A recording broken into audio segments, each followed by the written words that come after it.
തൻ്റെ പുതിയ പോഡ്കാസ്റ്റായ കൺഫെഷൻ ഓഫ് എ ഫീമെയിൽ ഫൗണ്ടറിൻ്റെ പ്രീമിയർ എപ്പിസോഡിൽ പ്രസവശേഷം ഉണ്ടാകുന്ന അപൂർവവും എന്നാൽ ഗുരുതരവുമായ ഒരു മെഡിക്കൽ അവസ്ഥയായ പോസ്റ്റ്മോർട്ടം ഡിപ്രഷന് സമാനമായ പ്രീ എക്ലാംസിയ എന്ന അവസ്ഥയെക്കുറിച്ച് ഹാരി രാജകുമാരൻ്റെ ഭാര്യയും മുൻ ഹോളിവുഡ് താരവുമായ മെഗൻ മാർക്കൽ. പ്രീ എക്ലാംസിയ ഉയർന്ന രക്തസമ്മർദ്ദവുമായി ബന്ധപ്പെട്ടിരിക്കുന്നു. സാധാരണയായി ജനനത്തിന് ശേഷമുള്ള ആദ്യ ആഴ്ചകൾക്കുള്ളിൽ ഇത് സംഭവിക്കുന്നു.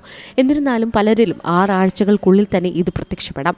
കഠിനമായ തലവേദന, കാഴ്ചയിലെ മാറ്റങ്ങൾ, വാരിയെല്ലുകൾക്ക് താഴെയുള്ള വേദന, ഛർദി, മുഖം, കൈകൾ അല്ലെങ്കിൽ കാലുകൾ എന്നിവയിൽ പെട്ടെന്ന് വീക്കം എന്നിവ ലക്ഷണങ്ങളിൽ ഉൾപ്പെടാം. ചികിത്സിച്ചില്ലെങ്കിൽ അപസ്മാരം, പക്ഷാഘാതം, അവയവങ്ങളുടെ പരാജയം തുടങ്ങിയ ജീവൻ അപകടത്തിലാക്കുന്ന സങ്കീർണതകൾക്ക് ഇത് കാരണമാകും. കുഞ്ഞിനെ നോക്കുന്നതിനൊപ്പം തന്നെ ഗുരുതരമായ സാഹചര്യത്തെ നേരിടേണ്ടി വരുന്നത് എത്രത്തോളം ബുദ്ധിമുട്ടായിരുന്നുവെന്ന് മെഗൻ വിശദീകരിക്കുന്നു. എന്നാൽ ആദ്യ പ്രസവത്തിലാണോ രണ്ടാമത്തെ പ്രസവത്തിലാണോ രോഗാവസ്ഥ ഉണ്ടായതെന്ന് മെഗൻ വ്യക്തമാക്കിയിട്ടില്ല. പോഡ്കാസ്റ്റിൽ ബംബിൾ സ്ഥാപക വിറ്റ്നി വുൾഫ് ഹെർഡറുമായുള്ള സംഭാഷണത്തിനിടെയാണ് മെഗൻ താൻ നേരിട്ട ഭയാനകമായ അവസ്ഥയെക്കുറിച്ച് തുറന്നു സംസാരിച്ചത്. താനും ഇതേ അവസ്ഥയിലൂടെ കടന്നുപോയ വ്യക്തിയാണെന്ന് വിറ്റ്നിയും പറഞ്ഞു. ഇരുവരും അപൂർവവും ജീവന് തന്നെ ഭീഷണിയാകാൻ സാധ്യതയുള്ളതുമായ രോഗത്തെ എങ്ങനെ നേരിട്ടുവെന്നതിനെ സംബന്ധിച്ച അനുഭവങ്ങളും പോഡ്കാസ്റ്റിൽ പങ്കുവച്ചു. International desk, C Malayalam news.